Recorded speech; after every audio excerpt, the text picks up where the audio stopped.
വ്യക്തിയുടെ ജീവിതത്തിൽ അയാൾക്ക് ഏറ്റവും പ്രധാനപ്പെട്ടതെന്ന് പറയുമ്പോൾ ഏറ്റവും കൂടുതൽ ആഗ്രഹിക്കുന്നത് എന്തായിരിക്കും? സന്തോഷം. ഇതിനു വേണ്ടിയായിരിക്കും ആ വ്യക്തി ഏറ്റവും കൂടുതൽ ആഗ്രഹിക്കുന്നത്. ആ വ്യക്തി എന്നല്ല, എല്ലാ വ്യക്തികളും ജീവിതത്തിൽ സന്തോഷം കിട്ടുന്നതിന് വേണ്ടി മാത്രമാണ് ഏറ്റവും കൂടുതൽ ആഗ്രഹിച്ചുകൊണ്ടിരിക്കുന്നത്.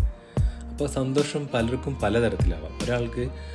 ഒരാളെ സഹായിച്ചാൽ കിട്ടുന്ന ഒരു സന്തോഷം ഉണ്ടാവും. മറ്റൊരാൾക്ക് വേറൊരാളെ ഉപദ്രവിച്ച് അയാൾ ദുഃഖിക്കുന്നത് കാണുമ്പോൾ കിട്ടുന്ന ഒരു സന്തോഷം ഉണ്ടാവും.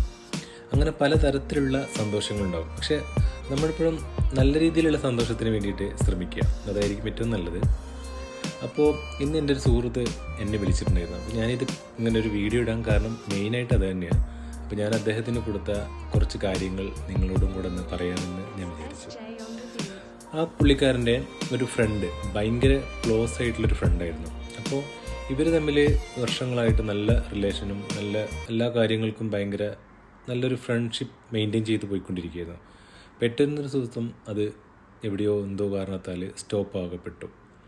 അതിൻ്റെ ശേഷം രണ്ടുപേർക്കും അങ്ങനെ ഓരോരോ വിഷമങ്ങളായിട്ടിരിക്കുന്നു. അപ്പോൾ ഇവൻ വിളിച്ചു കഴിയുമ്പോൾ ഫോൺ അറ്റൻഡ് ചെയ്യുന്നില്ല, ഇവനെ ബ്ലോക്ക് ചെയ്തു. അങ്ങനെ കുറേ കാര്യങ്ങൾ ഇവൻ എൻ്റെ അടുത്ത് ഒരുപാട് വിഷമിച്ച് കുറേ കാര്യങ്ങൾ എൻ്റെ അടുത്ത് പറഞ്ഞു. അങ്ങനെ ഞാനങ്ങനെ മനസ്സിലാക്കിയപ്പോൾ ഇവനിപ്പോഴും ആ ഒരു ഫ്രണ്ട്ഷിപ്പിൽ ഒരുപാട് വേദനിക്കുന്നുണ്ട്. ഭയങ്കര ഇഷ്ടമുള്ളൊരു ഫ്രണ്ട്ഷിപ്പായിരുന്നു നഷ്ടപ്പെട്ടത്.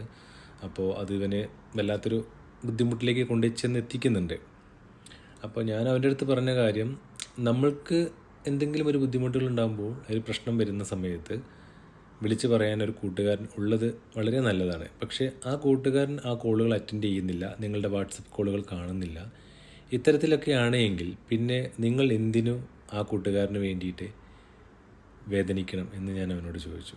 അപ്പോൾ അവൻ പറയണത് അവനും ഇതേപോലത്തെ വേദനയൊക്കെ ഉണ്ട്, എന്നുവെച്ചാൽ ഞാനറിയില്ല, അവൻ എടുക്കുന്നില്ല, എനിക്ക് അവനോട് സംസാരിക്കണം എന്നുണ്ട്, പക്ഷെ കോൾ അറ്റൻഡ് ചെയ്യുന്നില്ല, അങ്ങനെയൊക്കെയാണ് അവൻ പറയുന്നത്. സംഭവം ശരിയാണ്. അപ്പോൾ അതൊക്കെ ഉണ്ടാകുമായിരിക്കാം. പക്ഷേ ഉണ്ടായിട്ട് എന്ത് കാര്യമുള്ളത്? പരസ്പരം അങ്ങോട്ടും ഇങ്ങോട്ടും കമ്മ്യൂണിക്കേഷൻസ് ഒന്നാമതില്ല, ഇപ്പോൾ സ്റ്റോപ്പായിട്ട് ഒരുപാടായിട്ടുണ്ട്. അപ്പോൾ അത്തരത്തിലൊരു സുഹൃത്തിന് വേണ്ടിയിട്ട് നമ്മൾ നമ്മുടെ സമാധാനം കളയണോ എന്ന് ഞാൻ അവനോട് ചോദിച്ചു. അപ്പോൾ ഞാൻ അവന് പറഞ്ഞു കൊടുത്തത് എന്താ വെച്ചാൽ, നമ്മൾ ആർക്ക് വേണ്ടിയിട്ടും ഒന്നിനു വേണ്ടിയിട്ടും കാത്തിരിക്കരുത്. ഇപ്പോൾ നമ്മൾ ഏറ്റവും കൂടുതൽ രണ്ട് കാര്യങ്ങളാണ് നമ്മുടെ ലൈഫിൽ നേരിട്ടുകൊണ്ടിരിക്കുന്നത്. നമുക്ക് വേണ്ടത് ഒന്ന് മെയിനായിട്ട് സന്തോഷവും, ഒന്ന് ആവശ്യമില്ലാത്തത് സങ്കടവുമാണ്.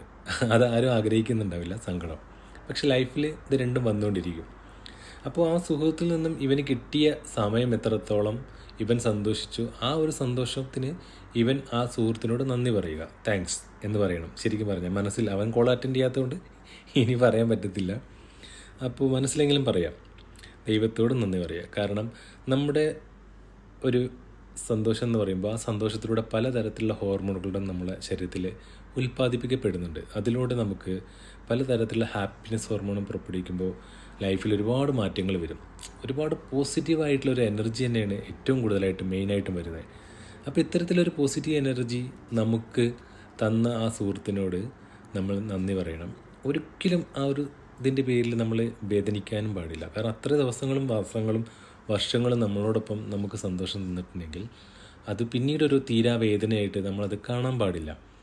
അപ്പോൾ എന്താ പറയുക, അത്തരത്തിലുള്ളൊരു വേദന വന്ന സുഹൃത്തിനെ പിന്നെ അവൻ വിളിച്ചിട്ട് അറ്റൻഡ് ചെയ്യുന്നില്ല, മെസ്സേജ് അയച്ചിട്ട് റിപ്ലൈ ഇല്ല എങ്കിൽ പിന്നെ നമ്മൾ ആ ഭാഗത്തേക്ക് നോക്കരുത്. കാരണം അത് പിന്നീട് എപ്പോഴും വരികയാണെങ്കിൽ നമുക്കതിനെ ഓവർകം ചെയ്യാം, തിരിച്ചല്ലെങ്കിൽ അതിനനുസരിച്ച് നമുക്ക് എന്തെങ്കിലുമൊക്കെ ആയിട്ട് നോക്കാം ആ സമയത്ത്.